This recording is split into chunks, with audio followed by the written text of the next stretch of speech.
Enjoy watching. Betty, can I ask you a favor? A good acquaintance of hers, as always. Yes, asked, what do you want? She always responded to her request. Could you do a tour for me? She asked her. Where are you going today? Betty didn't understand her.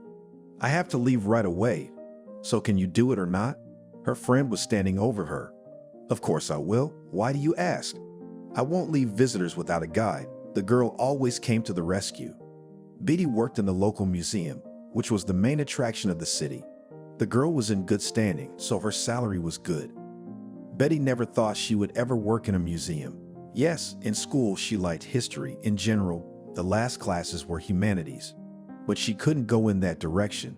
She went in a slightly different direction. Her mom, who worked in a bank, forced the girl to get in touch with finance, so Betty had to drop all the humanities subjects and go to study finance. I don't want to study at this college, she told her mom. You'll thank me later, she told her. For what? For the years spent just like that in an educational institution, the girl wondered. Why, just like that? This education means that you will get a diploma, even if you have one diploma already forward, the woman told her. But Betty couldn't understand it. It was a phylactery to her. All these figures, postings, tasks, debits, credits, and all the rest. She only went there for the sake of a check mark, so that the teachers could see that she was studying. I won't live in the dormitory from the first day, she told her mother. The girl was adamant, so the woman agreed with her. Well, let us get you an apartment, her mother told her. Betty's family was not poor, so they could afford it. All 3 years of study, the girl lived in a rented apartment. She practically did not socialize with anyone because she considered herself above it all. After graduation, the mother insisted that the girl went on to higher education. How can you not understand that I do not want this? Almost stomped her daughter's feet. How can you not understand such a word? You must, in the same tone of voice her mother spoke to her. In the end, Betty realized that parents help her a lot, so she could not go against their wishes and entered the institute. It happened by accident. With friends, they went to the city where the educational institution was located. Stop, Betty asked then as they drove past it. She got out of the car, walked through the main doors. A guidance counselor met her there. Betty said she wanted to enroll and was escorted to the admissions office. They asked her a few questions, looked at her previous diploma, and that was it. She was in. Moreover, no matter how negligent she was about enrollment, both in college and in the institute, she enrolled on a budgetary basis. She did not need to pay any money, and the girl was proud of it. When she studied at the institute, she went to work in a financial structure where she started to pay a good salary. If in their city the average wage was one amount of earnings, then Betty received an order of magnitude more. And once, when receiving another paycheck and its bonus and some other bonuses, Betty went to the store, bought their different things. She came home where she lived with her parents and set a rich table. What's today's feast? Her mother was surprised when she saw the pickles on the table. I want to thank you very much, Betty told her, and she wasn't being unreasonable. What was the occasion? Mother didn't understand, but she called her father and they sat down together. If you hadn't pushed me into that financial college then, I would have waited a year, and after that I would have gone back to the same college I wanted. I'd have graduated, whether it was in foreign languages, history, or something else, and then I have been assigned to a school, and now I'd be sitting in that school getting sense, she told the woman. Well, at last you understand, her mother told her, and they hugged and then sat down at the table. When Betty started making enough money, it wasn't enough every time. She wanted more. But she couldn't jump above her head here. Salary, bonuses, some bonuses at the end of the year. That's all she could earn. The girl started looking for some other part-time jobs to give her a safety cushion, but she couldn't connect the two. Why did you go there? Her mom told her at home. Mom, I'm 30 years old. I go where I want, she told her. Think about what people will say about you. The woman was always afraid of being judged. So what do I care what they say about me? It's my life. I'm 30 years old, and I'm still a single woman. They'll probably laugh at that more than they'll laugh at the fact that I went out there. They were always talking about it. Betty couldn't stand it anymore, but she didn't have the money to rent an apartment or take out a mortgage, and she hadn't saved up for her own yet. One day she was at work and a woman who worked as a museum director came in. "Hello, Angelica." Betty said hello. "Hello, hello, are you still sitting here, locked up? You have no interest?" Laughed the one who worked with cultural values. "Oh, you'd think you'd have so many interesting things to do." Betty started talking to her. "If you come once, you'd realize there's a lot to see." Angelica always said that to everyone. "Are you inviting me?" Betty asked. "Why not? Come and bring your friends." The director was always happy to see people in his institutions. "Why, we'll come," the girl promised. And already on the weekend, she and another group of people were in the realm of antique objects. "Do you want to see everything here yourself, or do you need to be told?" said the director of the museum. "If we can, we'll see for ourselves," said Betty. When she was at school, she was a local historian, so she knew a lot about the town, the local factory, and everything that had happened here. "Let's go to this hall," she called to her friends and girlfriends. Here she began to show various exhibits, told about personalities, who and where worked, about the local plant, which used to be the only one in the world. She knew all this from her school days. Angelica stood at the time and watched everything that was going on. And as people began to leave, she stopped Betty. "Darling, why did you go into finance?" she asked her. "It's what you study," Betty replied. "Wouldn't you like to work here in the museum?" Angelica asked her. "In a museum?" Betty was surprised. "I don't have a degree, do I?" "That's all right. You'll get one in time. Your economic degree is enough for me to make you a tour guide," her boss told her. "I need to think about it," went home Betty. "Why are you so pensive?" her mom asked her at home. "They want me to work in a museum as a tour guide," she told her slowly. "You what? What museum? When you are 60 years old, you will go to your museum, and now sit on a good job, with a good position." My mother began to walk around the room. "That's why I was upset," my daughter confessed to her. "Don't even think about the museum, about the guide. What else?" She was going to the museum. The woman was indignant. Not even 5 minutes passed during that evening, as the mother started this topic again. On Monday, Angelica was again at Betty's work, and again she offered her the same thing she had offered on the weekend. "What kind of salary will I get?" she asked her. The woman immediately scribbled on a piece of paper and added a few pluses. "What are these pluses?" Betty wondered. "They are after-hours work, paid services, so-called," the principal explained. "If you do the math, it adds up to more than I get here." Betty wondered. "That's how it works. You just don't have enough time and hands," the principal confirmed her words. "Well," decided Betty, and in a few weeks, she was an employee of the museum. Her mother and the locals who knew her told her, but she didn't listen to anyone. Already in the first month, she got as much as she would not have gotten working in a financial institution. Betty began to organize holidays, and she simply liked this work. She went there as if it were a holiday, and wise people say that if you love your job, you won't work a single day. When Betty's mother saw how much she was earning, she didn't speak ill of the institution anymore. Now, on the contrary, she praises it in front of other people, bringing sightseers there. So did Betty, found some new people who work with her to this day. "Mom, I bought us vouchers. Soon we will fly with you on vacation," said the daughter to the woman. "Well, wow," she was surprised. "You see, and if I had stayed at that job, when would we still fly with you?" The girl was proud of herself that she could not only earn money, but also take her mother on vacation. She could afford more than that now, and that couldn't help but feel good about it. But there was not in her life one man's shoulder, and on this occasion, Betty was very upset. She thought about it, but she couldn't do anything about it. Often there were excursionists who came to the museum, who were interested in Betty, took her phone number, and even sometimes they called back or corresponded. But in the end, nothing serious ever happened. "Why am I so unhappy?" She'd sit at home and talk to her mom, Betty. "Every woman has her own age. If there is nothing now, then everything will be soon," the woman assured her. "When will it be soon? I'm already 35. When will it be soon at 50, when I won't be able to do anything?" she told her. The mother only sighed and stroked her daughter's head. Betty continued to live with her parents. The money in the accounts was saved up. She had enough, but not enough to buy and make repairs in her apartment. And there was no strong need for it. So Betty took her time. "I saw your classmate today." My mom came home and told Betty this information. "What classmate?" She didn't understand. "Selena." The woman looked at her. "What's Selena?" "She lives in another city. Betty was surprised. She knew that Selena, with whom they used to be best friends and lived in the same yard, immediately after school left for another city. She'd met a young man there, had a baby. What was she doing in their town now? But decided not to think about it and dial her. When the friends called, Selena immediately invited Betty to visit. "Why are you here? Why did you come?" It turns out that Selena now also lived here with her daughter and mother in the same apartment. It turned out that she and her roommate all bad. He never called her to marry, and now they had a big fight, and Selena just left. But she didn't just stay in town. She got a job in the same place where Betty used to work. "You won't believe it.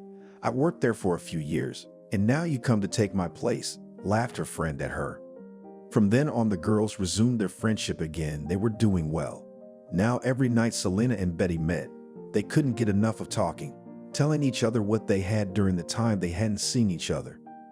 2 years passed, and suddenly Selena told Betty she was going to live in New York. "What are you doing there?" Betty didn't understand then. Having worked at the museum all that time, she wouldn't have refused to take a job like that in New York. But when she looked at the salaries, she realized that there was nothing for her there. The money was almost the same, but the standard of living in New York was several times higher. When Selena got settled in, she began to invite Betty to visit her. "I can't make it," she told her. It was work or something else. The friends could not meet for a year. So when Betty took a vacation to visit her friend, she bought plane tickets, flew in, they met. They had a very nice evening. The next day, Selena had to go to work. "Can I take care of your place?" said Betty. She wanted to do something nice for her friend. "Yes, of course. I haven't cleaned in ages," Selena told her.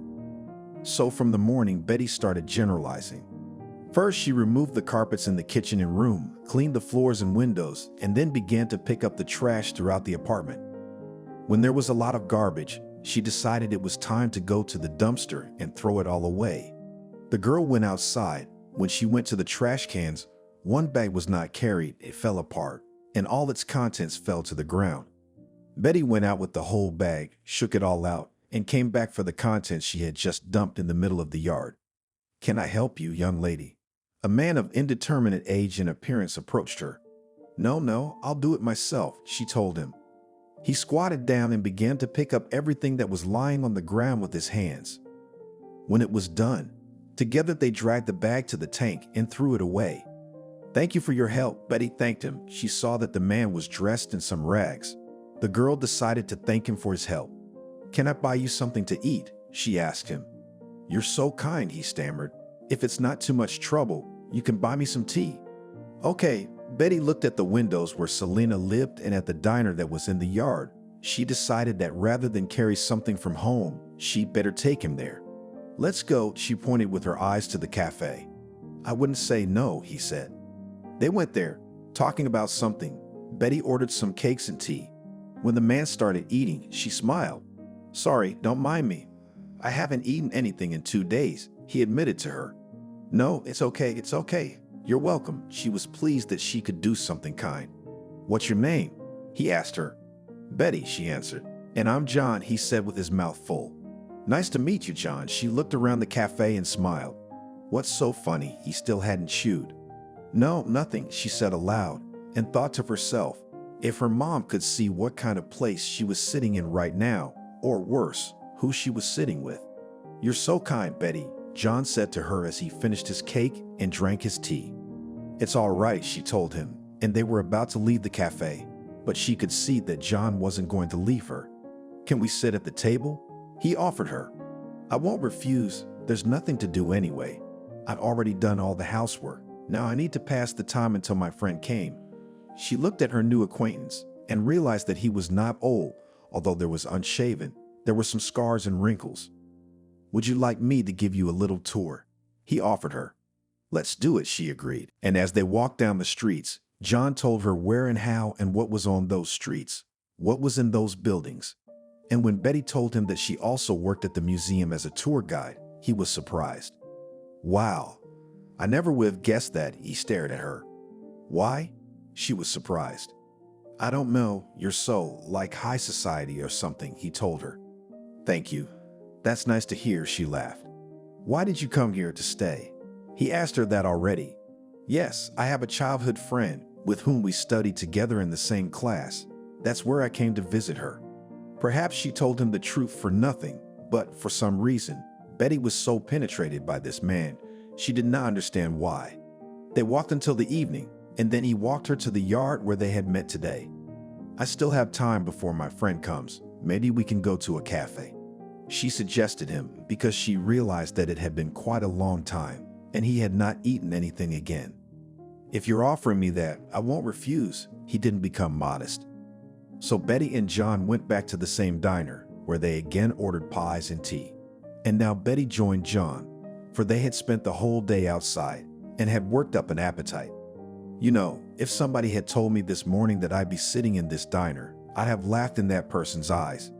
If my mom finds out, then no matter how old I am, I'm just going to get a lecture like that from her. Betty wanted to say something else, but after saying that, she started laughing. I'm so pleased that you're talking to me openly, John said with his mouth full again. Well, what have I got to hide? Today we met, and tomorrow I will go to my city, and tomorrow you will stay here, and maybe we will never see each other again, she told him at the same time. Betty took a bite of pie and realized that not so bad pies are made here. What did you like? He saw her reaction to the pie. You know, not bad. She looked at the filling. I told you it was good. He finished his pie, finished his tea, and they went outside again. Betty was ashamed to admit to herself that she didn't want to part with this man. She was interested in him. He knew a lot. He told interesting stories. They reached the entrance, said goodbye, and she went in. When she entered the apartment, she realized that she had never cleaned it up. The carpets were rolled up. The floors were unwashed. Only the trash had been thrown out. The girl started to finish everything quickly, but by the time her friend arrived, she hadn't finished anything. Shit, Selena, I'm sorry, I started cleaning but didn't finish, she said, looking guiltily at her friend. What have you been doing all day? I don't understand. You won't believe what happened to me, Betty told her. Why wouldn't I believe it? Tell her I will, she told her. They went into the kitchen. Everything was cleaned up. All that was left was to lay the carpet. The friends did so and began to prepare supper. Well, watch Selena. She wondered what had happened to Betty during the day. I met someone, her girlfriend told her. What kind of person? Selena didn't understand her. Where did you go? She's lived here for years and never met anyone, and this one just arrived yesterday, and today she's already met someone. You'll laugh, but today, when I went to take out the trash, my bag broke, and a homeless man helped me pick up the trash, Betty said. And for some reason, at those words, she was very ashamed. What? Like a homeless guy? Selena laughed. Such ordinary, homeless young man. He sat in your yard, and after he helped me, I offered to thank him, took him to a cafe, gave him tea and cakes, told Betty how they spent the day with him. And how did you not think to bring him to my apartment? Perplexed friend. Well, I don't know, Betty reflected. It hadn't even occurred to her. Selena went to the window. She looked out into the courtyard, but naturally there was no one there anymore. She furrowed her eyebrows. She turned to her friend. Look, Betty, I realize we're old and we don't have any young men, but you can't stoop to walking around with a homeless guy, Selena told her friend. Shit, Selena, if I had known you would judge me, I never would have told you this. Betty was already regretting opening up to her friend. Come on, it's okay, she said. The next day, Selena went to work again, and Betty had nothing to do. She decided that if she met John again, she wouldn't miss the opportunity to talk to him. She went out into the yard, but he wasn't there. I see, I'm such an idiot. It's cold outside at night. He should have slept here, she said to herself. Betty decided to arrange a cultural program for herself and went to the museums that were in the area. In the evening, returning home, she would like to meet with yesterday's acquaintance, but it did not happen, and the girl was a little upset. Why are you like this? Selena was already home. Is that why he doesn't come to your yard anymore? The girl asked. Betty, come to your senses. You said yourself that he was a homeless vagrant without money. Why do you need him? Calm down. Selena didn't know how else to calm her down. You don't understand anything. That's not the main thing in a person. You're acting like my mom. Betty was sad that no one understands her. Oh, let's close the topic. I do not want to talk about it anymore, and especially, I do not want me to call me tomorrow your mother, and said that I introduced you to some bum, was categorical Selena. Well, and do not talk. Did not want to Betty this. She stood near the window, looking at the yard, but there was no one there. So Selena came up behind her. The day after tomorrow you're leaving, so tomorrow I'll take the day off and we'll go to a coffee shop. I agreed, the one in your backyard, Betty told her. Why are you like that? We'll go out, we'll have fun. You came to visit me, not him. She pointed her head to the yard. Okay, I'm sorry, Betty told her, but she was sad that not only could she not find a relationship with normal people, but even a homeless man wouldn't look at her. The next day they slept with Selena until lunchtime. After that they woke up and started to get ready. Selena had a lot of plans for today. They went to the Hermitage. It was unreal to go through all the rooms there. They spent practically 5 hours there, but they didn't really see anything. They saw some paintings, visited some rooms of Catherine the Great, and also went down to the ground floor to look at the mummy, about which many people talked. After that, the friends went to a restaurant where they sat until it closed, and then they went home. How did you like today? Selena asked her. Every day would be like this, Betty told her. So come back often. We'll spend a lot of days like this with you, Selena suggested. As she looked out the window, she wondered if coming more often would give her more opportunities to meet John. Turns out she had not only thought about it, she had said his name out loud. What? Which John? Selena asked her.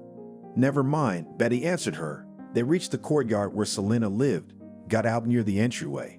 BT heard her friends. The girl recognized his voice. She looked back, a smile on her face. John, hi, what are you doing here? She was surprised, and then moved her big eyes to her friend. So there he is, the one, your mysterious John. Celine looked upside down at him. Yes, meet my friend. This is my friend who I came here to see, she told the man. Nice to meet you. He looked at her and smiled. That's it, let's go home, took Selena's hand in Betty's. No, Betty took her hand away from her friend's arm. What do you mean no? She didn't understand. I'll stay here and talk to him. She didn't care who thought about her, what he would say to her, what she would say to him, what would happen. The important thing was that she had a 5 a.m. flight, and now it was 12 o'clock, and they had a few hours to talk. Beatty, I'm asking you out then, he told her. Ha ha ha, grabbed her stomach Selena, a homeless vagrant asking my friend, who can afford anything, out on a date. Still laughing, she turned around and walked toward the entryway. When she had already grabbed the doorknob, she turned back to them. Go on, Betty told her, I'll call you. Suit yourself. Selena walked into the entryway and went to her floor. Betty didn't know where all this courage came from in her. Before, she would have sloughed her eyes and followed her friend home. But now, she was walking with a complete stranger to a simple diner that was open 24 hours a day. It was the same cafe they'd been to yesterday afternoon. Why did you agree to go with me? He asked the girl. And why shouldn't I have gone with you? First of all, you are a human being. And second of all, I don't care about your social status, she muttered to him. But on the one hand, it is right, and on the other hand, it is not accepted in our society, he reasoned. I don't care what is or isn't accepted. I told you yesterday. Today I know you and tomorrow I don't know. He opened the door for her and they entered the cafe. Betty and John sat down at the same table where they had sat the day before, placed their order. Although the girl didn't want to eat because she and Selena had just been in the restaurant, but remembering the taste of yesterday's pies, she couldn't deny herself not to eat one. How did it happen that she became like this? She asked him. It's a very complicated story that I don't want to remember, he looked at her.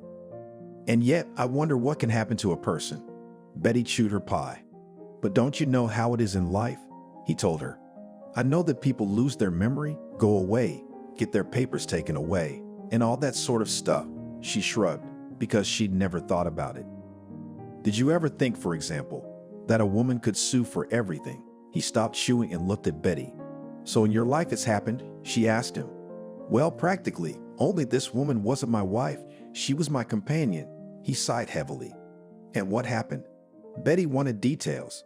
She and I had a business together. We started from scratch, both of us young, ambitious. We wrote a business plan, invested the money we had at the time. Things started to work out. And when 10 years later, we had everything, I don't know how it happened. After one banquet, we stayed in a hotel, had a few drinks, talked, went up to the room, slept together. I understood that it was in a fit of passion, but she thought that between us a great love. He sighed again and stopped talking. And you didn't like her, why didn't you stay with her?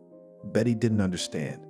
I've always been a stickler for the fact that you can't have relationships with companions and in general at work, because personal relationships and work relationships are two completely different matches.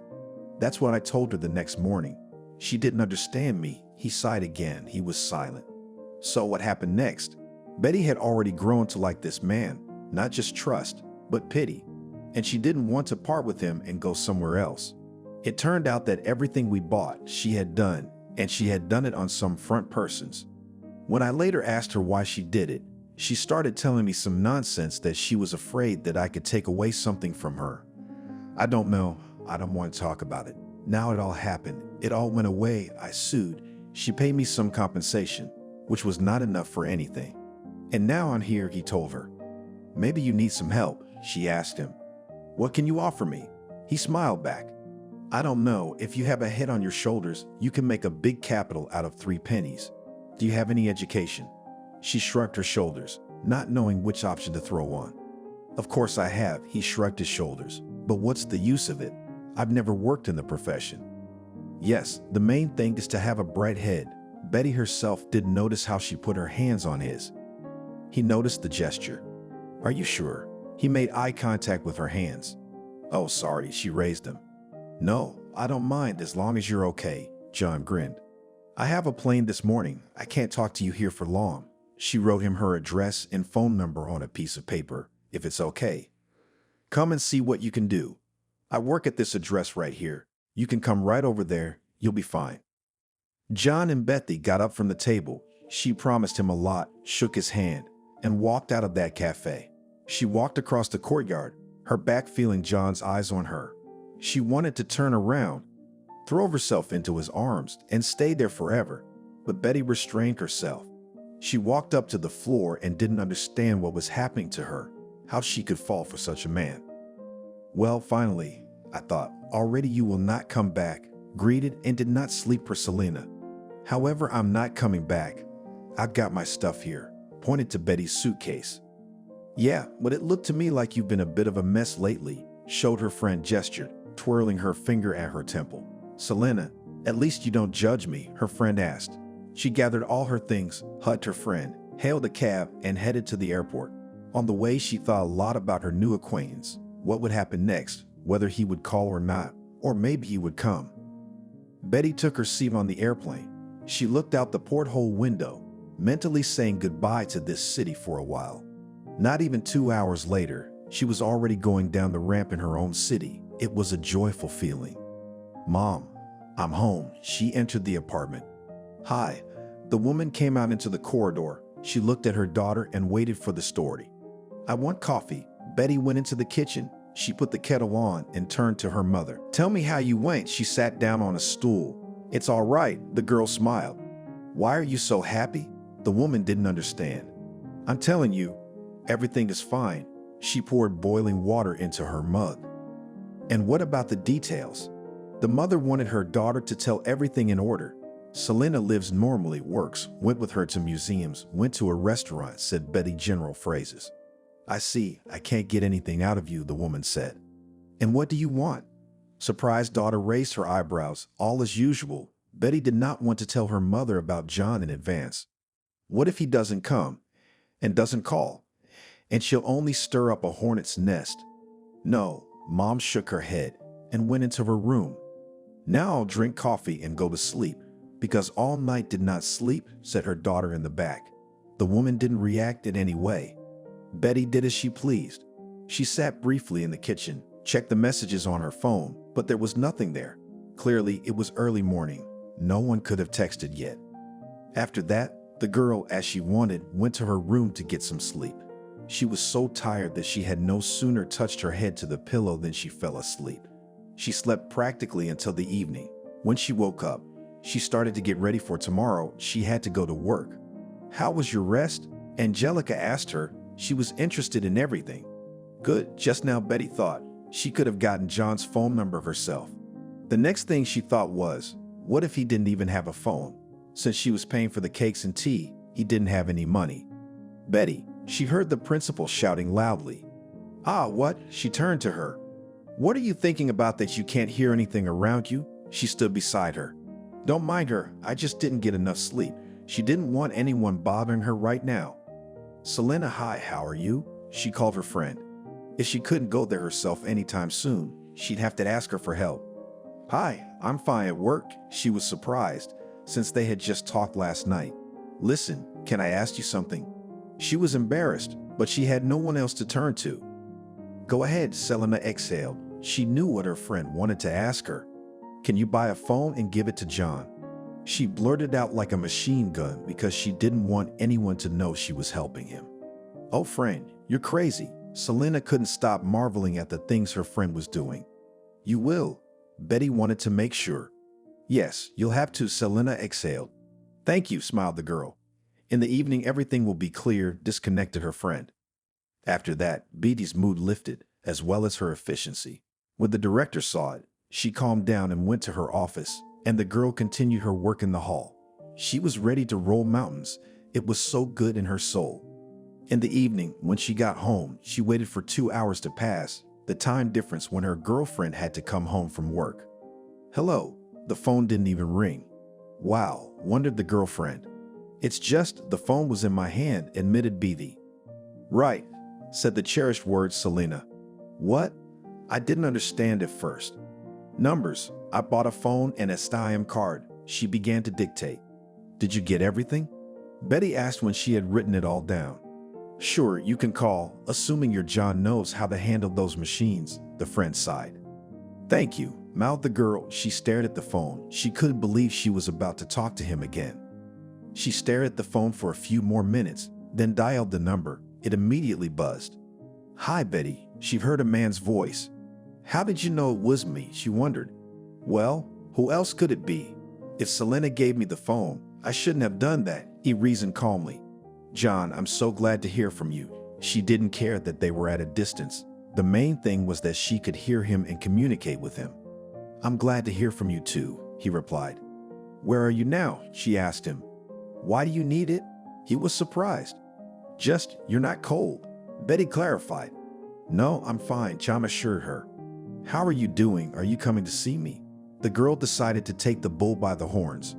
Are you sure you want to talk to me? It's not easy. It's as if you wanted to protect her from something bad. I don't know what you've got on my mind, but I really care about you and what happens to you, she admitted to him. Okay, I don't know when, but I can come visit you, John told her. Look, let me wire the money to Selena and she'll give it to you, she suggested to him. And you're not afraid I'll misspend it? He wondered at the girl's naivety. No, she smiled. After that, for a week, BT did whatever needed to be done. She called Selena, told her everything. She was shocked, but she knew that if her friend decided something, she could not change her mind. Are you sure I should buy tickets for him myself? She asked. Listen, and I did not ask, and documents he has. For the first time thought about it, Betty. Why do you ask me that? The girlfriend was amazed. When you meet him, please ask him, the caller asked. Agreed, and what if I don't? Selena wondered. Then we'll think about it, thought Betty. But the girl couldn't wait for Selena to meet John. She dialed his number herself. Hi, I can't wait, she said hello to him. Hello, he was a little surprised. He wasn't expecting her call. John, do you have your passport? She held her breath. No, he gave her grief. How could it be? The girl couldn't believe it. Actually, I do, but I pawned it one winter when I had no place to sleep. So I pawned it overnight, he confessed. That's nonsense. Give me the number and I'll buy it back, Betty said. I'm not sure you want all this. He began his song again. Look, I'm doing all this in my sober mind, which means no one's forcing me, she assured him. Okay, he started telling her the phone number and address. Wait, she said and pressed the hang up button. Hello. You don't know me? I'm calling from John. She dialed the phone number and started gibbering. Oh, you probably need a passport, guessed the man on the other end of the line. Yes, I want to pay for it. Betty was silent. Okay, he said the amount. Wow, the girl gasped at the amount. What do you want? It's been almost a year. Count the interest. He smirked into the phone. Good, dictate where to transfer. Waited for Betty. Who are you always talking to? Her mom came into her room. Whoever I want to talk to, she turned to her. By now, she had already written down everything she needed. Now, all that was left was to send the transfer, call John or Selena to pick up the document. Betty had done everything and was waiting for the person she had just spoken to send her a picture of the passport so she could buy the tickets herself. John, I've done everything. You just need to pick up the document, she called him. And why do you need all this? He didn't understand. Come on, we'll meet and then we'll figure it out, she asked him. Okay, he agreed with the girl. Betty bought him tickets. In 3 days, he was to be at her place. Hello, she called from an ad for an apartment for rent. Yes, we rent the apartment, but only for a long term, and it is desirable to make a prepayment for 6 months, or at least 3 months, the woman told her. Thank you, I will call you back. The girl was not satisfied with this option. Then she called a few more ads, but found nothing that would suit her. At the last moment, Betty decided that she would rent an apartment. There was no problem with this option. She managed to make a quick arrangement. Initially, she paid for 2 weeks because she didn't know how things would work out with John. Hi, she called John in the evening. Hi, he answered her. All right, the tickets are bought. All you have to do is get to the airport and I'll meet you there, she told him. Thank you. John didn't know what to say to her. You'll thank me later. She couldn't tell what feeling she had in her heart, whether she was happy that she was helping a man or whether she was happy that a man was coming to her. Angelica, can I have today off for tomorrow? She said to the principal. Why, do you have something urgent to do? She asked. Yes, a friend is coming to me. I have to meet him. I've rented a place for him. Take him there, put him up. She was telling the truth. A friend is good. Bring him to the museum. Angelica was happy for her employee. I will, the woman smiled back. So, are you letting me go? She asked again, because that was all she was worried about. Sure, you'll work it off later, she winked at her. In the morning, Betty was in no hurry to go anywhere. Why are you at work? Mom wondered. I have a friend coming over today, she told her. What friend? Mom was shocked. I met John when I was in New York, and today he's coming to visit me, she told her mother, only now beginning to tell her the truth. Why didn't you tell me before? Where he's going to live? Mom had a lot of questions. I rented him a place to stay. Betty was not used to lying, so now she was telling the truth. Why waste money on someone else? He could stay with us. The woman resented. Oh, Mom, calm down. I'll decide everything myself. I know everything. Betty once again looked at herself in the mirror and left the apartment. Should I expect you tonight? Her mom asked her through the open door. Probably not, she replied, but I have my keys if I come over. Maida hailed a cab and drove to the airport. There she couldn't wait for that plane to arrive, and when they announced its landing, she stood looking at her new acquaintance. John, she saw him from a distance. He was walking. He didn't have any luggage. Hi, he came up to her. Let's go. They got into a cab and drove to where Betty had rented him a place. They were both silent on the way. Why don't you say something? She turned to him. What should I say? I don't know what this whole thing is about. What difference does it make what city I'm going to live in? He told her. Listen, you're not a pauper. You have a head on your shoulders. I hope you have your diploma with you. She examined his pockets. They were, but not so big. From one of them, he took out a piece of paper. She looked. It was a copy of the diploma. All right, at least that's it, she smiled. They drove to the apartment and settled in. So, you'll need some things. I see you don't have anything with you. Let's go to the store. She took his hand and pulled him to the door. Maybe you can go alone? He felt uncomfortable, like he was embarrassing the woman. Okay, wait for me here then. She was willing to do anything for him. Betty came out of the driveway. There was a chain store on the side of the house, so she went in.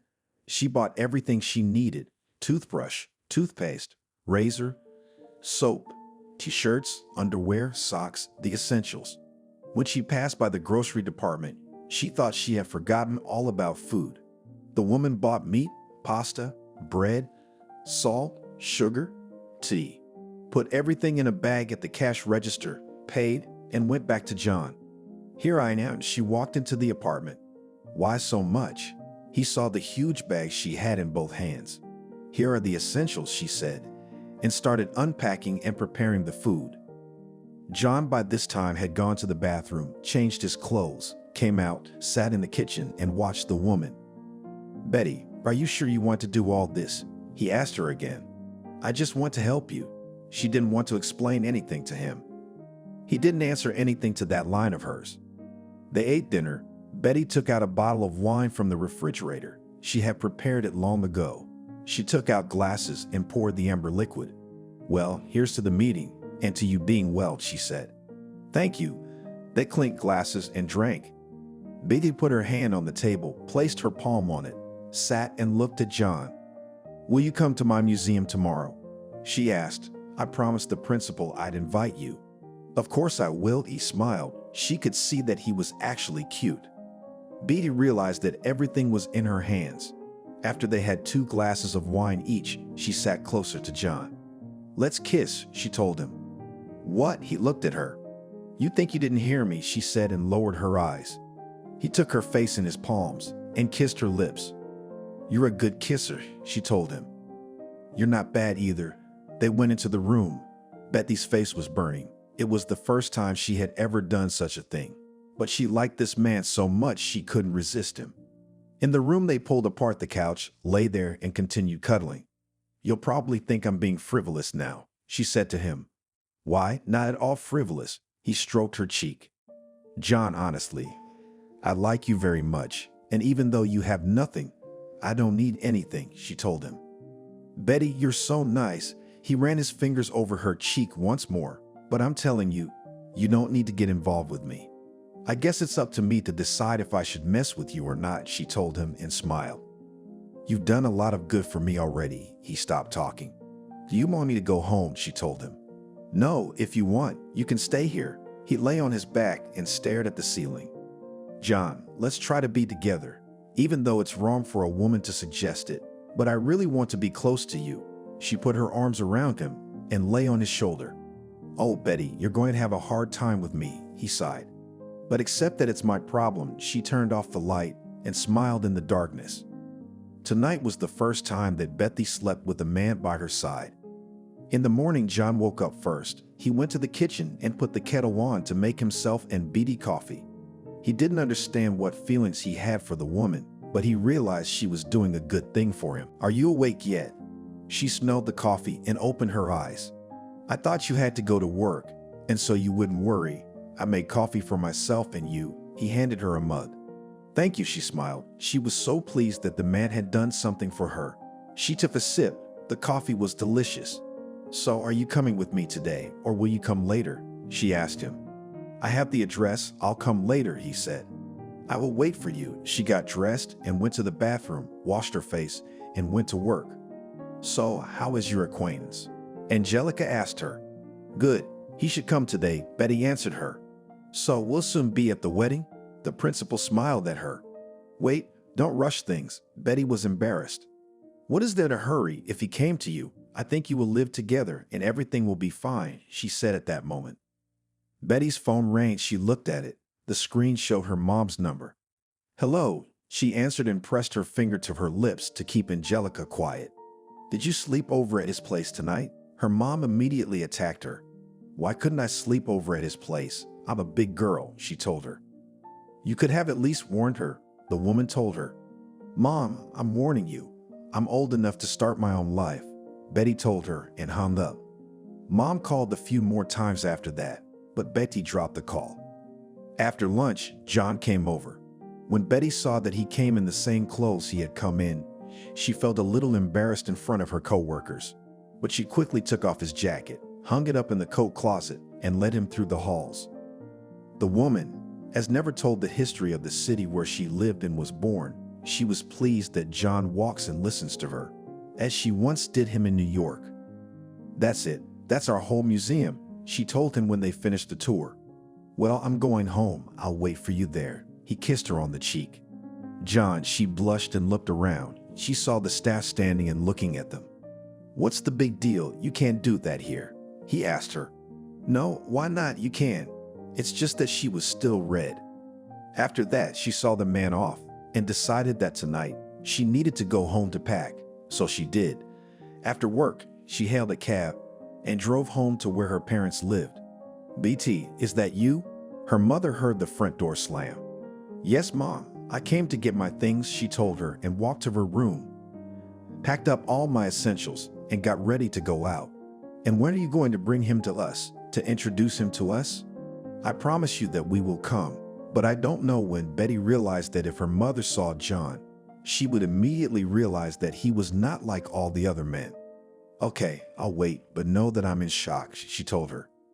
BT paid no attention to this. She walked out of the entrance, got into a cab, and drove to where her favorite man was waiting. She walked into the apartment, which smelled deliciously of fried potatoes. "Oh God, it smells so good," Betty muttered. "It's just potatoes." He walked out into the hallway. Betty noticed he had shaved. It was nice. "And it smells like the chef cooked it." She went straight to the kitchen.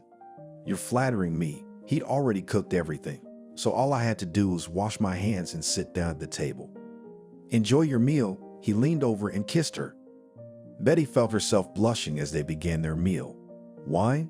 he asked her. They hadn't finished last night. "Do you want some?" She suddenly thought she had done everything for him up to this point, but today she had just come home from work and sat down to dinner. No, sit down." He too was alarmed that he had asked the woman the wrong thing. "John, we're acting like two fools," she laughed, followed by him. "I agree." He took her hand. From that moment, two adults who liked each other began to live together and help each other. "John, listen, you have a diploma. I saw how you work with programs on my computer. Do not want to try to work in this direction." She asked him on his day off. "What do you mean?" He didn't understand. "Well, if you want, you can get an official job. You can even work in our museum, or you can just work at home, taking broken computers and other equipment," she explained to him. "Listen, I didn't think about it before, but now I realize that it's a really lucrative business." John shook his head. Betty got a call from her mom. "Daughter, I'm on my way to you." She answered her mother's call. "Good," and Betty gave her the address. "Hello." She entered the apartment. "Hi," the daughter came out into the hallway. "Well, meet your future son-in-law." While she was talking, John came out of the room. "Who's that?" There was a woman standing there looking at him. "It's John," Betty said. She knew the woman would have that reaction. "It's a beggar." The mother looked at her daughter, unable to understand how someone like her could choose someone like him. "Don't you dare say that about him," Betty snapped at her. "Let him speak, for it is true," John said calmly. "Have you gone mad?" glared the woman at her. "Perhaps, but how can you all say such things if you don't know the person at all?" Betty didn't understand. After her mother's words, she didn't even want to let her on the doorstep. "Go home. I don't want to talk to you," Betty told her. "So, you're ready to fight with the most dear to you person because of some homeless person?" Stood in the corridor and did not understand anything. "Woman, it's my choice. I made it. And if you don't like it, you can go home," her daughter told her.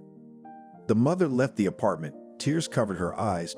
She did not understand how a person for whom she had done everything in her life could act like this.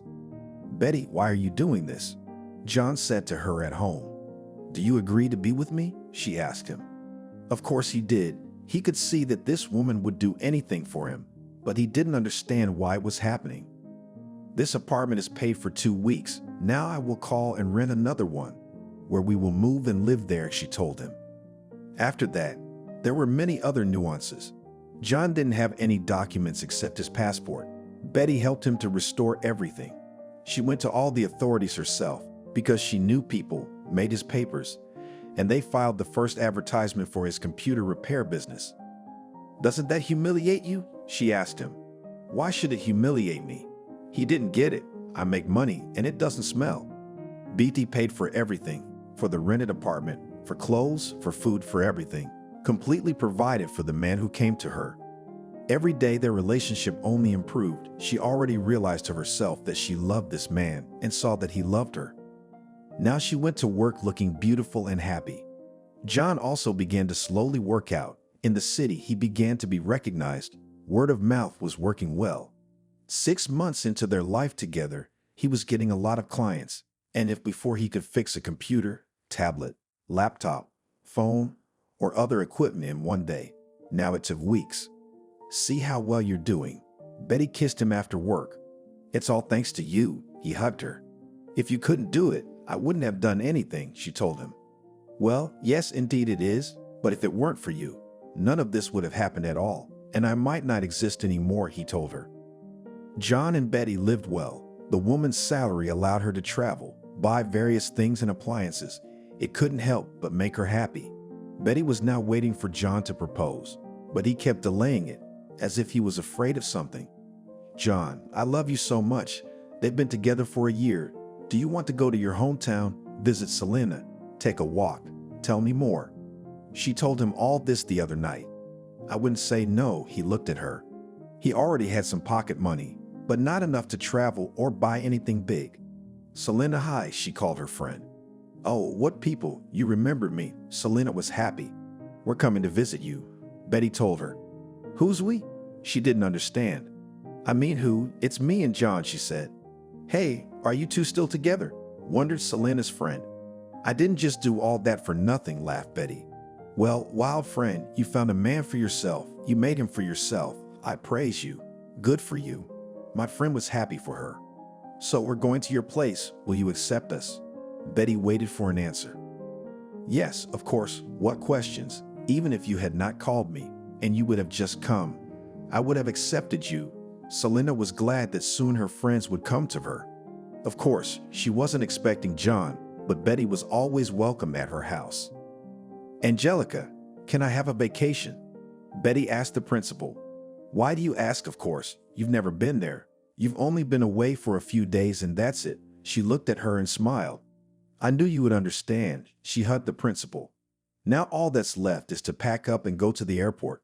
You're so brave. John looked at her as they drove to the airport. What's brave about it? Buy the tickets and go. She didn't understand him. Good. I'm glad to be in my homeland. He held her hand.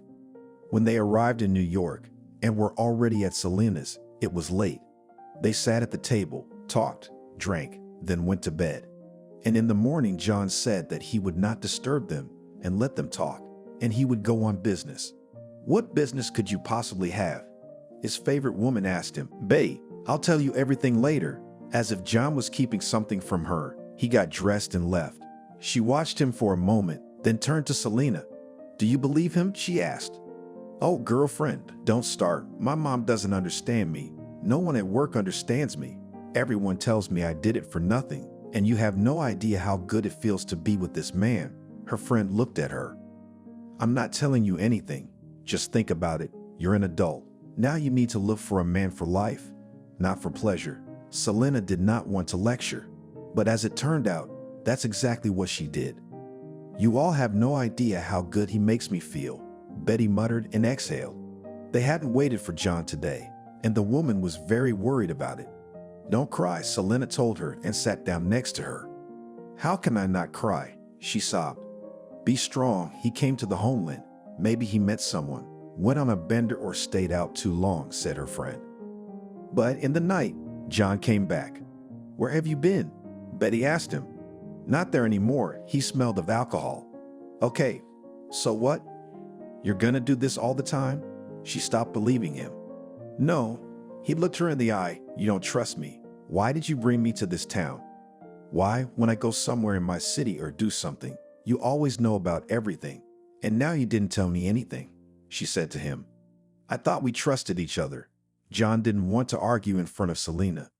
Okay, everyone, let's go to sleep. I hope you don't go anywhere from us tomorrow. They went to bed. Selena, of course, heard everything, but she didn't interfere with their conversation because it was just their business. In the morning they woke up. Everyone pretended that nothing had happened, but Betty was resentful of John. She didn't understand how a man could do that to her. In 2 days, they had to fly back. The tickets were already bought, so they decided to spend the time to the best advantage. John spent the entire 2 days with Betty and Selena, never leaving their side. I love you, he whispered to her. And I love you, she looked at him. It seemed between people very strong relationship, and they love each other. So, are you coming to see me again? Selena looked at them as she saw them off in the cab that was taking them to the airport. Of course you will. This is John's hometown. We met here more than once. You'll get tired of us yet, Betty told her. After that, they got into a cab and drove away. Why don't you say anything? John asked her. Because I'm a little offended with you. I still don't know where you were that night. She looked out the window at the lights they were passing. Betty, I was minding my own business. Believe me, please. He squeezed her hand. I believe you, but I still can't forgive you. She fell silent. So you can't forgive her? He could see that the woman he loved really resented him. Well, why not? She squeezed his hand too. They arrived at the airport, went through security, and when they were already sitting in the airplane, John put a mask over his eyes and leaned back in his seat. Won't you talk to me? She asked. About what? Without opening his eyes, he asked. About your business, she told him. Not really wanting to, she realized that in the next 2 hours, she wouldn't get anything out of him. When they arrived in their city and got off the plane, got into a cab, drove home, they both washed their faces and went to bed without talking. In the morning, Betty got up early and went to work. John stayed home. There was nothing to portend any quarrel or disagreement. Betty did her chores for some reason tonight. She decided to stop by to visit her mom. Hi, she walked into the house and opened the door with her keys. What, you finally decided to talk to me about your careless boyfriend? Mom stood in the hallway and looked at her. Why troublemaker? Betty didn't understand. What kind? The woman didn't understand. Mom, enough please, it's my choice, the girl told her. She went to the kitchen, drank coffee. Her mother had made Betty's favorite pie. After that, she said she would go home. She got ready, hailed a cab, and drove off. When Betty entered the apartment, it was dark. John, I'm home, she said from the hallway, but no one answered her. B went into the room, but no one was there, and neither were his clothes, computer, phone, or anything else. Betty immediately dialed his phone number, but it was unavailable. She was blocked on social media. The girl sat down on the couch and cried. Selena, hi, dialed her friend's number. Hi, what's wrong? She answered her. John left me, she said, and cried again. How did he leave you yesterday? Everything was still fine. She didn't understand. I don't know, I came home today and he was gone, she said. You have done so much for him, restored all the documents, brought him into the people, got him a job, and he did not even talk to you. Perplexed friend. You see how sometimes it turns out. Betty could not talk about it calmly. She could not be in this apartment. And what are you going to do now? Asked the most painful question Selena. I don't know. I guess I'll pack my things and go back to my mom. Betty hadn't thought about it yet. Be strong. It's okay. Think about the fact that nothing will work out for him. He has no one but you. Selena was sure of it. How could I ever love a man like that? Betty said. And everyone warned you about it and you still stood your ground. Selena didn't even know what to advise her. Okay, friend. Thanks for the support. I didn't know who to call. Betty looked at the screen once more and disconnected her phone. She had tried calling John several times that night, but all attempts had failed. What did I ever do to him? She said into the darkness. The next day she came to work. Her mood was at zero. Baleshka, what's wrong? Angelica came up to her. Nothing. Everything is fine, except that John left me, she said. How John left? The woman didn't understand her. Just like that, he packed his things and left. She looked at one point. What things did he pack? The things you bought for him. The woman was puzzled. Come on, I don't feel sorry for them. It's just that he was a scoundrel. He could have looked me in the eye and told me what he thought and why he had to leave New York. I don't understand. Betty was sure he'd gone back there. She was on automatic because she didn't want to do anything, and she couldn't. She had to go home in the evening, but she didn't want to go there, so she went to her mom's house. Why are you here? The woman asked her. Why can't I come home already? Betty asked her. No, why you can't. It's just that you haven't done that in a long time. Mom realized that her daughter had something wrong. Just do not pester with questions. When I calm down, I'll tell you everything myself. Looked at her daughter. All right, nodded the woman. Betty went to her room, but even here she felt bad. She continued to live and work. The days stretched very slowly. She wanted nothing. People came by. She smiled at them, said various things, pretended everything was fine. Betty, one man read her name tag. Yes, I'm listening. She looked up at him. Can I take you for a walk tonight? He asked. Funny, she said sadly.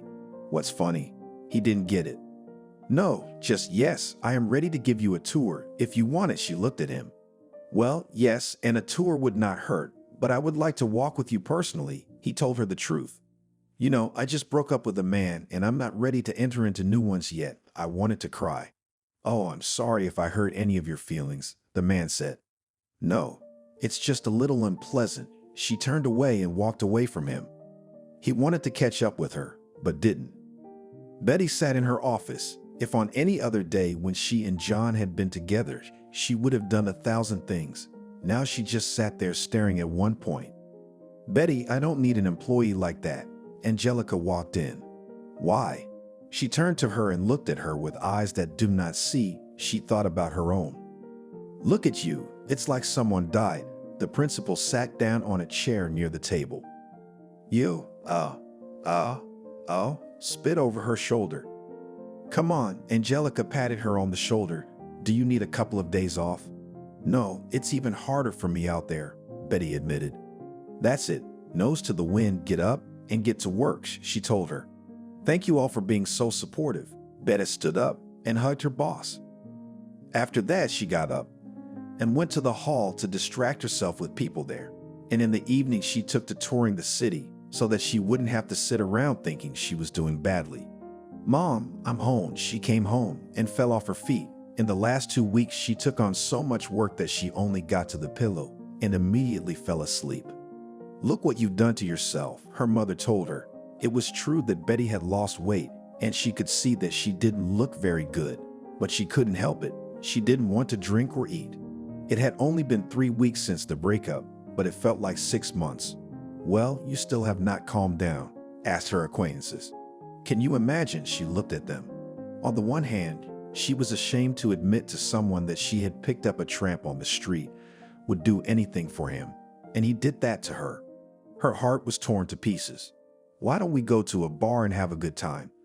They suggested to Betty. Let's go, she agreed with them. There was one man in the company who Betty knew had had his eye on her for a long time. She had never thought of it because he was younger than she was, but tonight she gave him a chance. Harry, how are you doing? She sat up to him. He was fine. She could tell he was glad to have Betty around. I'm not doing so well. She raised her glass and looked at the young man. As much as I don't want you to have a bad time with him, but I wish you happiness. He raised his. I'm sorry, she took a sip. For what? Harry set his glass down on the table and turned to the one he liked. I know you like me, and I'm sitting here dripping with talk about John. Her eyes became very sad. What are you talking about? He put his arm around her. They sat here for a long time until closing time. Tomorrow was a day off. They didn't need to go anywhere. It just made it worse. On days like this, Betty didn't know what to do with herself. She cleaned, took care of herself. If there was an opportunity to go to work, she was there, even if it was for free. And tomorrow was that day again. I'll walk her out. Harry looked at her. They were both tipsy, and Betty nodded. Good, she turned the other way. Your house is over there. He pointed in the opposite direction. And over there today, she pointed forward. Okay, the young man shrugged, and they walked on. When they were at the entrance, Harry wondered very much that if she had her own apartment, why she didn't live in it. After that, they went inside. The girl had some wine there. She took it out of the refrigerator. They sat at the table in the kitchen for a while longer, and after that, they went to bed. In the morning, Betty woke up with the sun shining in her eyes. It was understandable. No one had closed the curtains since the evening. The girl lay on the bed. Her head hurt. She remembered what happened yesterday. Suddenly, Betty, as scalded, sat up in bed and looked to see who else was in the apartment. There was. Harry was asleep on the couch. Oops, she grabbed her head. What? You have a headache? The young man retorted. No, why did you stay here last night? She asked him. It's just that we were in such a state that I couldn't go home, he admitted. Okay, I'm sorry. She said the words several times. What are you always apologizing for? Harry didn't understand and looked at Betty. I already answered that question for you yesterday. She went to the bathroom. After they washed their faces and drank coffee, Betty got ready to go to her mom's house. Of course, this was just an excuse to get rid of Harry. She looked at the phone screen. No one was calling. It was sad. Betty, what's up?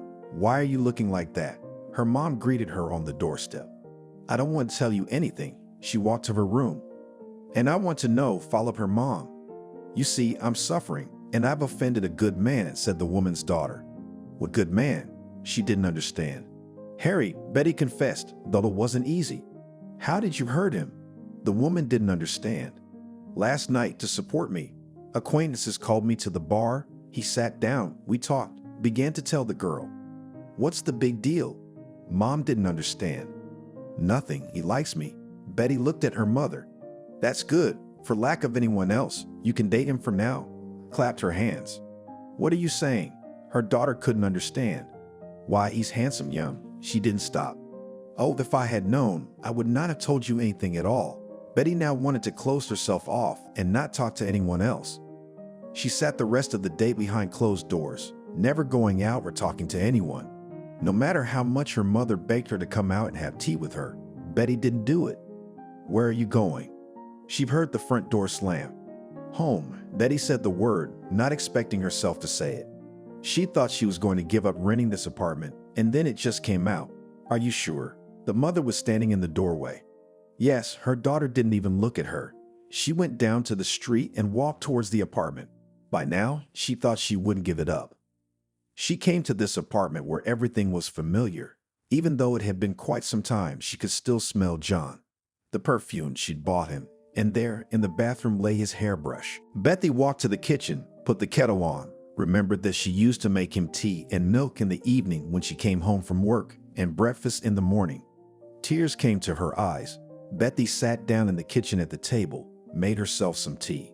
She sat and stared at one point, wondering what she should do next, how to live without him. And most importantly, how for so many years, she had never been so attached to anyone. And this man had done the impossible. And who else? It would be some oligarch with houses, factories, steamships. But it was an ordinary vagrant whom she met on the street, you could say, on the garbage dump. She didn't notice that she was crying. And at that moment, her phone beeped with the message that the subscriber was within range of the network. Betty's eyes widened, and she grabbed the phone. And just as she was about to dial the number, John's name popped up on the screen. Hello, she said. Valeshka, hi, he answered her. John, where were you? Why weren't you available? She was getting hysterical. Her heart was beating in her throat. She couldn't speak calmly. Can you go outside? He asked her. What? She didn't understand. Go outside. Are you in the apartment? He asked question after question. Right now? She was talking like she was crazy. Yes, right now, get up, open the door, and go outside. I'm waiting for you at the entrance, he said. Why can't you come in? She didn't understand. Please, I beg you. Go outside, here and we'll talk. He disconnected. Betty couldn't remember herself from joy. Her hands were shaking. Her heart kept beating like that. Somewhere in her throat, her temples were throbbing. She put on her boots, threw on her cloak, and ran to the door. She opened the door of the entrance, and at once she did not recognize him. Near the benches on the asphalt stood an expensive car, and near it a handsome, well-dressed man. Why are you looking at me like that? He smiled at her. John, is that you? She came up to him. Betty, have you gone mad while I was away? He laughed. Going crazy with you here. At that moment, tears came out of her eyes. Well, come here, he hugged her. What's going on? She looked up at him.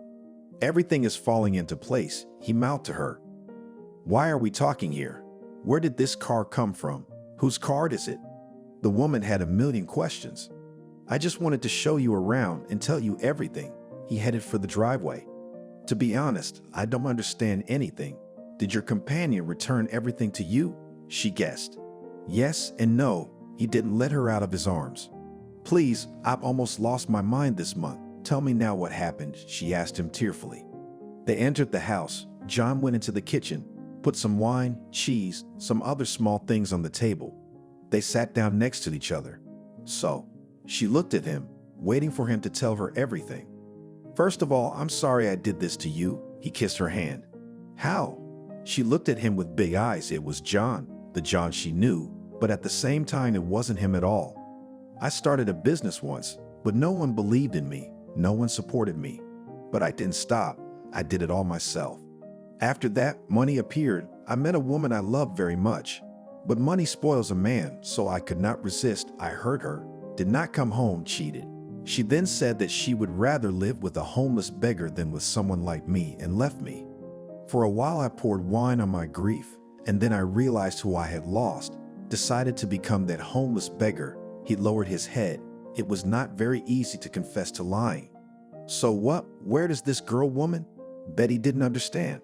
It turned out to be you. He gave her a beaming smile. I don't understand anything. She frowned her forehead again.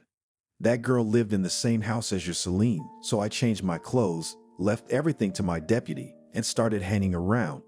But when she met me, she didn't even recognize me. I started hitting on her, but I didn't reveal who I really was. You should have seen when I asked her for food for the first time, how she grimaced. He looked out the window, apparently remembering it all. What's this got to do with me? Betty still didn't understand.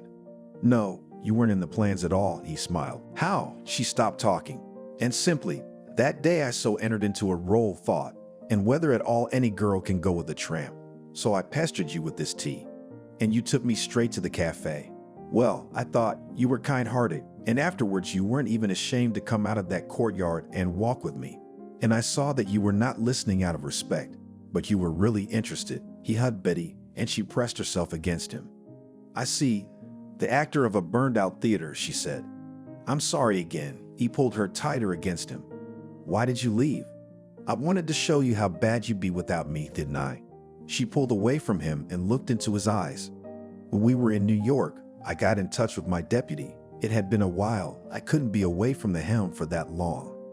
I needed to fix things up a bit, he said in a businesslike tone.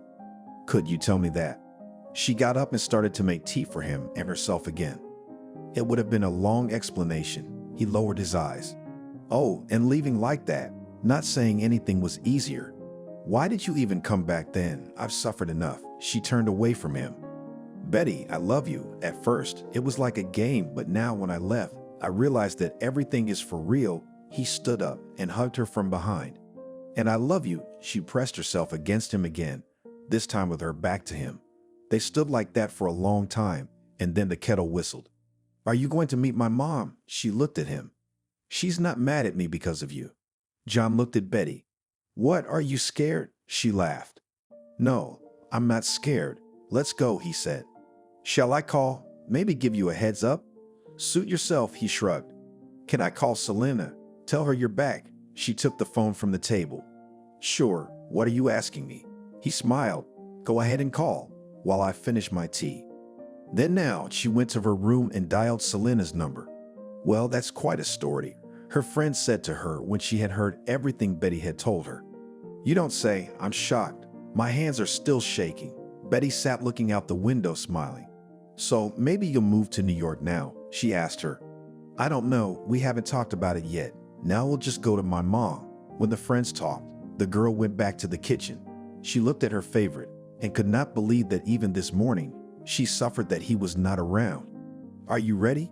He picked up everything from the table he brought with him. Yes, let's go. Betty was a little worried. They pulled up to her house, went up to the floor. She knocked. The mother, when she opened the door, saw her daughter and a handsome, well-dressed man beside her. Hello, she said, and looked at Betty with big eyes. Mommy, meet John. This is John, she told her cheerfully. Come in, John. The woman frantically remembered what her daughter had told her about him. They went into the kitchen and the father came in. John unsealed the wine, poured it into glasses, and raised the first toast to the acquaintance. Well, I've finally seen you, said Betty's mom. What did you say about me before? He smiled. She waved her hands and laughed. John realized that except for Betty, everyone else didn't treat him all that well. After they sat at his mom's house, they drove back home. Betty, I need to have a serious talk with you. John looked at her. Good. They had gotten more wine and were now sitting at the table. How would you feel about me asking you to come and live in Street Petersburg? He poured the liquid into glasses. "I'd go to the end of the world with you." She smiled, thinking that she'd just talked to Selena about it this morning. It settled then, he raised his glass. "But you do realize that I'll need to work things out here." She looked into his favorite eyes. "Of course, there are no questions," he smiled. The next day, John and Betty drove together to her place of work. BT looked at the man who was beside her. "Angelica, do you recognize John?" The one asked. She smiled. "Wow." The principal shook her head. "Can you imagine? And it happens," laughed the employee. While John was walking around the halls, Betty went to the principal's office and told her everything. "Yes, I would hate to lose such an employee, but I wish you happiness," she told her. "And what you can do without working off?" Her interlocutor looked at her. "Of course." Angelica touched her hand. "There, you'll settle in. If you need references, I'll be sure to write." "Thank you." Betty didn't think she'd have anything like this in her life. "Happiness to you," she thanked her again. She and John went home together. In the evening, they called all their friends and invited them to get together at the end of the week to celebrate their departure. "Would you invite me to the wedding?" they asked, all happy for Betty and John, and only Harry sat in a corner sad. "Of course, whoever can come will, of course," Betty promised them. She still couldn't believe that everything that was happening was true. When the couple said goodbye to everyone, they got into the car and went to the place where a long and happy future awaited them. "Did you regret it?" John turned to her. "Regret what?" Betty didn't understand. "For getting involved with me?" he explained. "How can you regret something like that?" "In a short time, I experienced the whole range of emotions a woman can have," she told him. They were not one day on the road, driving, remembering different things, stopping, taking pictures. The lovers had a good time together. "And if I had remained a tramp?" John looked at the road. They drove on. "So what? I fell in love with a man, your character, not your wallet or something." She looked at him. At that moment, Betty got a laugh. "What's funny?" He was surprised. "Remember now about the passport. Did you do everything with it on purpose too?" She looked at the road too. "Oh yes, I still owe you money," he remembered. "What are you talking about? We are a family. What do you owe?" She folded her arms on her chest. "You did everything for me, and now?" He stopped talking. "What now?" she wondered. "Nothing. I'll do anything to make you happy." John put his hand on her knee. When they were in town, John suggested they go to Selena's place first. "Why her?" Betty didn't understand. "Well, because I don't think the house is ready yet," he told his beloved and took her hand. "Okay, I don't mind," she said and looked out the window. After that, she pulled out her cell phone and dialed her friend's number. "Hi," said Betty to her. "Hi, Selena was happy to get her call, and we're coming to see you now," said the girl cheerfully. "Are you in town yet?" the girlfriend inquired. "Yes, we just got here." John said his house isn't ready yet, "so we'll come to your place for a while if you don't mind," gibbered Betty. "Of course, come over." Selena was always happy to have friends over. They arrived at the courtyard they both already knew, glancing over when they saw the very table they had once sat at together. "I hope you're not leaving now." She blushed. She remembered the last time they'd been here. John had done just that. "What are you talking about?" He took her hand and pulled her to him. Together they walked to Selena's door, knocking. Her reaction was the same as everyone else's, including Betty. "Well, wow, John," she looked at him. "Okay, enough talk. Let's talk about something else already." They went into the kitchen and sat down at the table. "What are we going to talk about?" The girl couldn't understand. "Betty," John looked into her eyes. Yes, everything trembled inside. "Will you marry me?"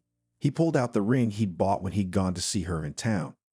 "Why didn't you do it in front of my parents?" She was surprised. "I did not know. I was afraid that you would not refuse." He lowered his eyes, and sat with the outstretched ring.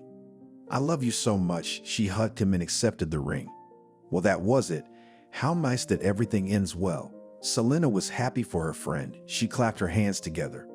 All together in the evening, they went to a restaurant to celebrate the proposal.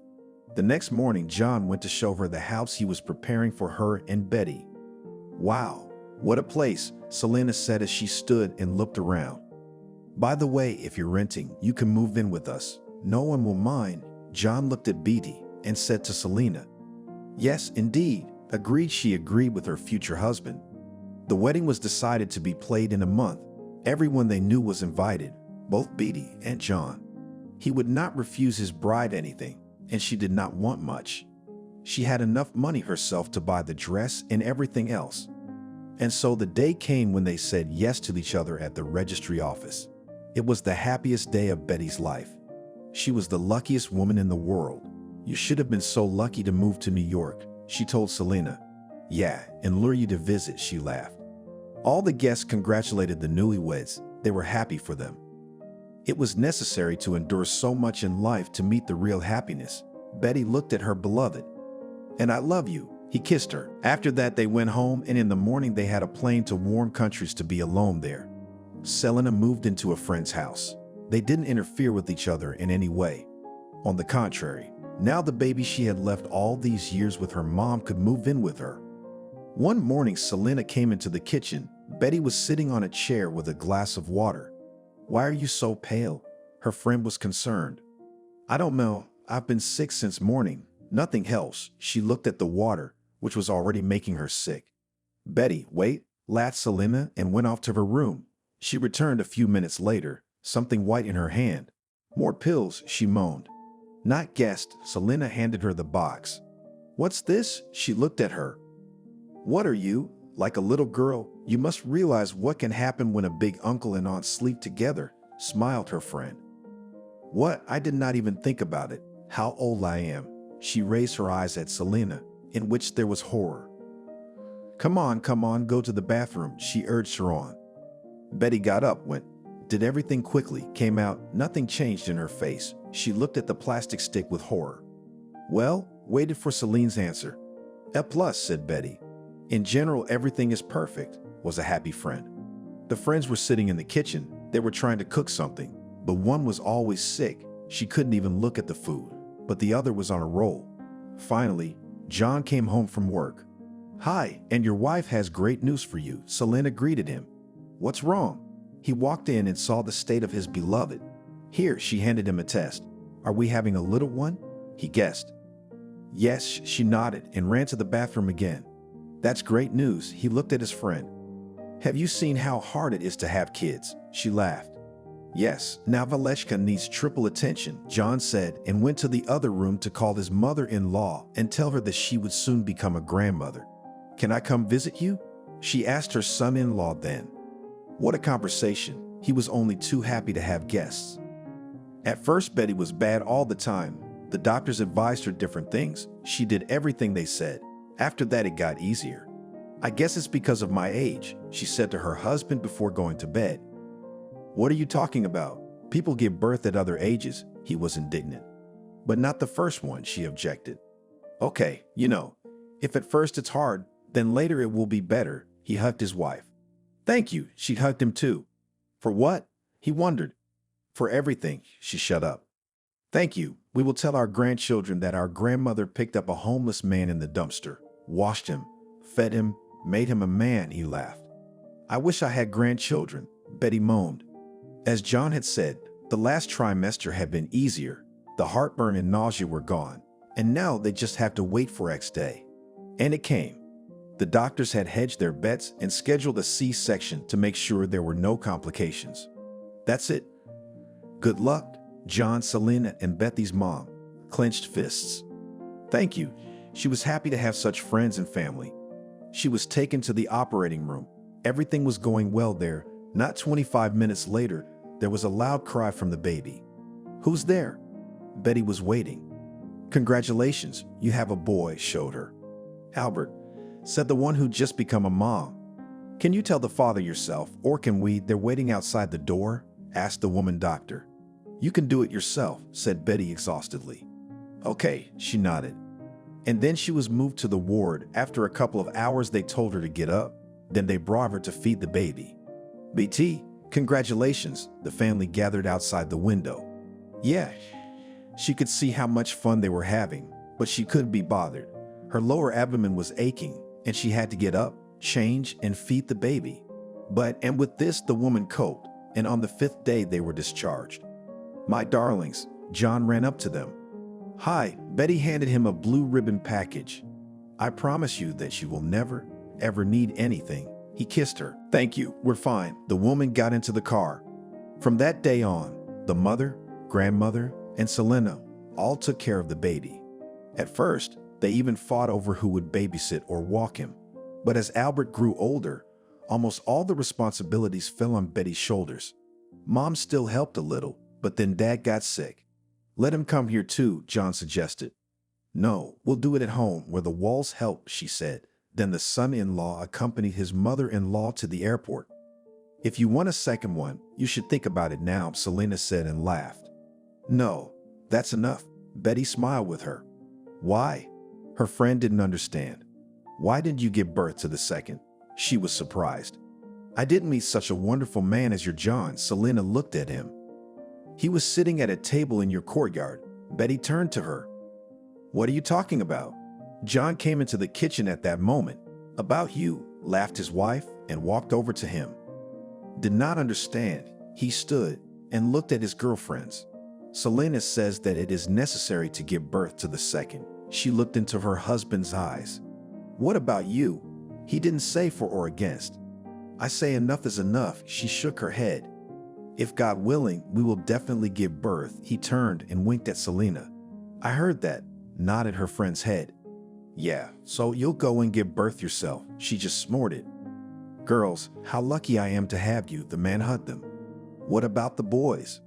Betty looked at her husband and then looked at her son. If there was no luck with girls, there would be no boys. He took his son in his arms. My darlings, and if Selena hadn't swung into action and gone to New York, none of this would have happened at all, hugged her husband and son Betty. That means we have Selena to thank for making all this happen, John laughed. They ate lunch together and then got dressed and went for a walk. Now I understand what a family is, John said, watching how much everyone loved each other, as he had thought it was only in the movies. They walked until evening and then returned home, each doing his own thing, but all happy. Before going to bed, Betty called her mom, asking how her father was doing. She said he was out of the hospital and the crisis was over. Betty hugged her husband. She looked. Her son was sleeping in the crib. The woman exhaled, smiled, and closed her eyes. Who would have thought her trip to New York would turn out to be such